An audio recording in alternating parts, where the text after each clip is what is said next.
Bonjour Jean-François Roberge, vous êtes ministre responsable des relations canadiennes et de la francophonie canadienne. Vous êtes aussi ministre responsable des institutions démocratiques et ministre responsable de la laïcité. Mais j'ai le plaisir de vous accueillir aussi comme ministre de la langue française. Vous terminez une mission en France pour défendre la langue française. J'allais presque dire simplement, qu'est-ce que vous êtes venu chercher ici en France pour défendre la langue française? Je suis venu échanger avec mes compatriotes, mes cousins français. J'ai rencontré des députés, des sénateurs. Au Québec, on a une grande prise de conscience de la vulnérabilité de la langue française. On a des indicateurs, on suit en temps réel la vitalité de la langue française, puis on s'inquiète. Il y a un déclin de la langue française au Québec. Français, langue maternelle, langue parlée à la maison, langue parlée au travail, langue de consommation dans l'espace numérique, langue de consommation culturelle. Tout ça est en recul depuis 20 ans. Donc, on a décidé de passer en l'action. On aurait pu être découragé. On est au contraire très mobilisé. Et puis, on vient ici, en France, pour voir ce qui se passe ici, ce que vous faites, vous présenter ce qu'on fait, puis voir si on peut collaborer, puis s'aider pour faire vivre la langue française, pas juste au Québec et en France, mais partout dans la francophonie. Oui, au fond, vous dites que c'est un combat commun, c'est un espace commun, un combat commun, la langue française. Exactement. En fait, c'est notre langue, mais c'est plus que notre langue. C'est pas juste une manière de vous dire quelque chose. C'est une manière de penser, c'est une manière d'être. Au Québec, c'est notre identité fondamentale. Les Québécois peuvent pas s'imaginer être autre chose que des francophones d'Amérique, même si on est un petit peu le village gaulois, comme Astérix entouré de camps romains. Nous, ce sont les francophones entourés d'un océan d'anglophones. En fait, si l'histoire avait suivi son cours normalement, on ne parlerait plus français au Québec. Oui. Maintenant, après 400 ans après Champlain. Mais on le fait encore à force de détermination et de résilience. Puis là, on a besoin de nos alliés français et de nos alliés de la francophonie mondiale parce que le défi du numérique se pose maintenant comme une opportunité, mais aussi comme un grand danger. Oui. Alors donc, vous avez rencontré de nombreuses personnalités, l'Assemblée nationale, la ministre française de la Culture, vous vous êtes rendu au château de Villers-Cotterêts, qui va être la cité internationale de la langue française. Vous vous dites quoi? Vous vous dites, au fond, ici, il y a des choses, peut-être, on peut s'inspirer de certaines choses pour le Québec? Oui, on peut s'inspirer. D'abord, je veux saluer la magnifique idée de créer la Cité internationale de la langue française au château de Villers-Cotterêts. Le Québec a salué cette initiative-là, puis on est très fiers d'être le seul État non français à avoir contribué. On a donné plus de 2 millions de dollars pour aider à faire ce magnifique château, qui est plus qu'un musée, d'ailleurs, qui est quelque chose de vibrant. Et ce qu'on pense, c'est que de voir la collaboration France-Québec avec Villers-Cotterêts, c'est quelque chose qui peut nous inspirer pour faire bien d'autres choses encore en collaboration avec la France. On a déjà uni nos forces au début des années 2000 quand on a fait avancer avec la France, avec l'OIF, avec l'UNESCO.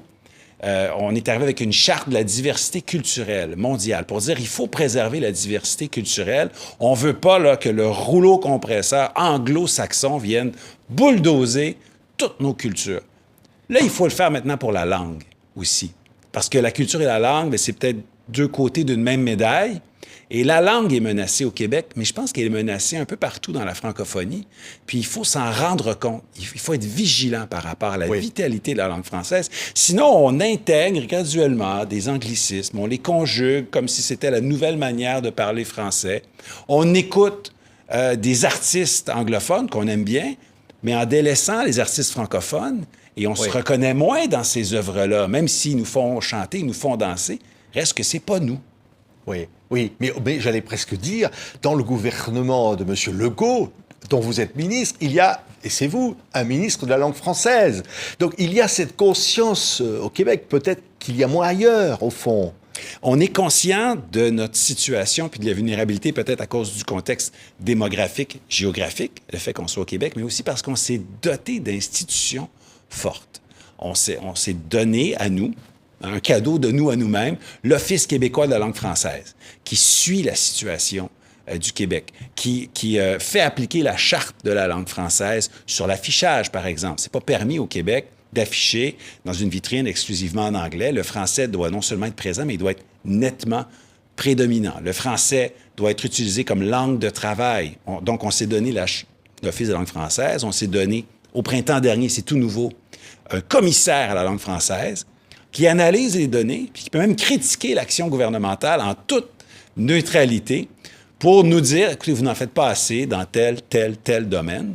Ça serait intéressant, je pense, que les autres pays de la francophonie soient aussi vigilants que nous et se donnent ces institutions-là qui sont des remparts contre la perte de notre identité commune. Oui, mais on a l'impression, et vous l'avez cité, Monsieur le ministre, le numérique.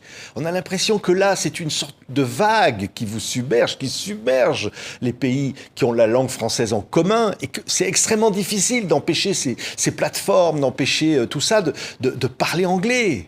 C'est ça, mais il faut faire attention, parce qu'on ne veut pas empêcher, on ne veut pas censurer quoi que ce soit. On ne veut pas empêcher les Québécois, par exemple, d'écouter une série qui serait produite à l'extérieur ou en anglais. Mais ce qu'on pense, c'est que les géants du numérique doivent mieux financer les productions locales, celles du Québec, mais celles aussi des autres nations francophones, évidemment la France aussi. Mais on pense aussi qu'il faut que les algorithmes soient revus pour ce qui est proposé lorsqu'on ouvre notre application, que ce soit pour de la vidéo comme YouTube, comme Netflix, ou pour des chansons, par exemple Spotify et autres, ce qui est proposé, bien, ce soit davantage du contenu local ou du contenu francophone. Donc là, c'est les algorithmes qui maintenant deviennent un peu au-dessus des lois, au-dessus des nations. C'est ça que vous dites. Vous dites, gomment. Oui, il faut lutter contre ces algorithmes, mais comment comptez-vous faire? Bien, tout seul, on n'y arrivera pas. Et je travaille de concert avec d'autres ministres. C'est ça qui est important. Au printemps 2020, à l'hiver 2023, en janvier, le premier ministre m'a confié la présidence d'un groupe de travail, le groupe d'action pour l'avenir de la langue française. On est 6 ministres à travailler en collaboration, en collégialité, ministre de l'Éducation, ministre de l'Enseignement supérieur, ministre de la Culture, ministre de l'Immigration, ministre des Relations internationales et de la francophonie internationale. Il y a plein d'autres ministres qui sont venus travailler en collaboration avec nous. Et comme nous travaillons en collaboration, en groupe interministériel, bien, il faut travailler en collaboration aussi entre les différents États francophones pour qu'on fasse front commun face aux géants du numérique, pour les amener à changer leurs algorithmes, pour que région par région, nation par nation, bien, on propulse le contenu local. Après ça, les gens peuvent choisir d'écouter ce qu'ils veulent. C'est important de le dire quand même. Il ne s'agit pas de censurer ou d'empêcher les gens de regarder ailleurs. Mais il faut d'abord leur proposer du contenu local. On le voit au Québec, il y a de moins en moins de personnes qui écoutent de chansons francophones, de chansons québécoises. Pas parce qu'elles sont pas bonnes, parce qu'on ne les propose pas. Quand on va au restaurant, on choisit d'abord ce qui est sur le menu. Si ce n'est pas sur le menu, on ne le choisit pas. Mais quand on ouvre notre application, si ce n'est pas ce qui est proposé comme liste de lecture, comme playlist, comme vous dites, bien, on ne le choisira pas. Oui, mais au fond, vous dites, le français reste attractif. Il est demandé par la population. La population le réclame. Et au fond, il y a quelque chose qui se passe. Vous l'avez dit vous-même, ça recule. Donc, il y a quelque chose qui nous échappe quelque part. Bien, il faut se moderniser dans nos lois, dans nos institutions, dans nos ententes internationales. Le contenu change. En fait, la manière de transmettre le contenu change. Il y a les émissions de télévision, mais il y a toutes les plateformes. Et donc, il faut changer nos lois, nos règlements.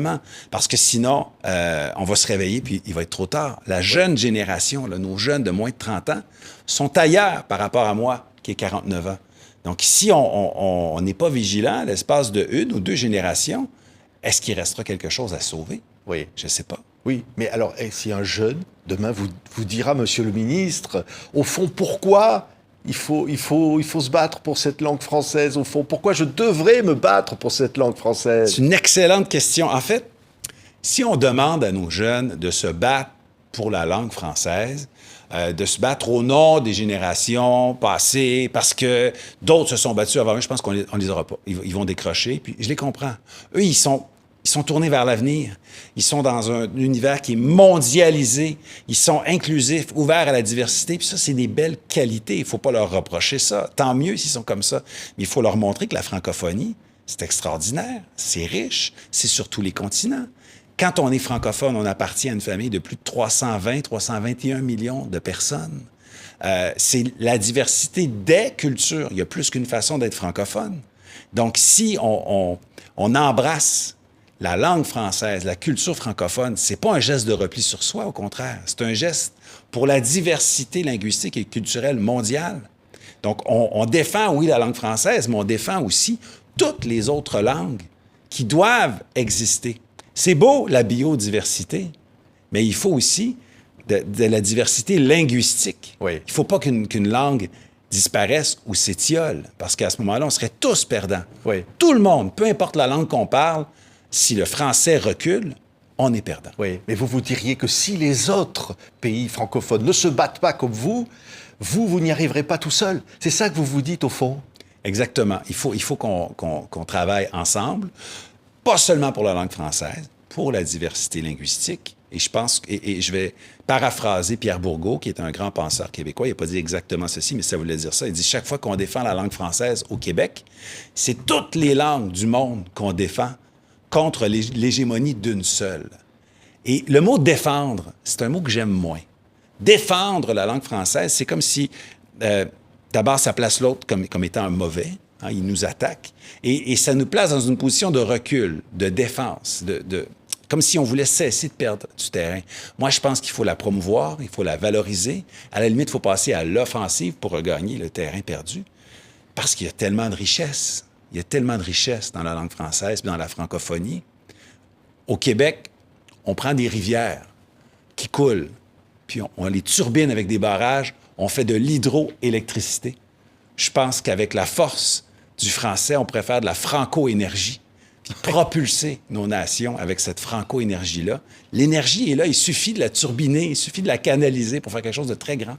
Merci Jean-François Roberge, ministre de la langue française, ministre québécois, ici au terme de cette mission en France. Merci d'être venu sur TV5 Monde, la chaîne de la francophonie. Merci beaucoup, monsieur le ministre.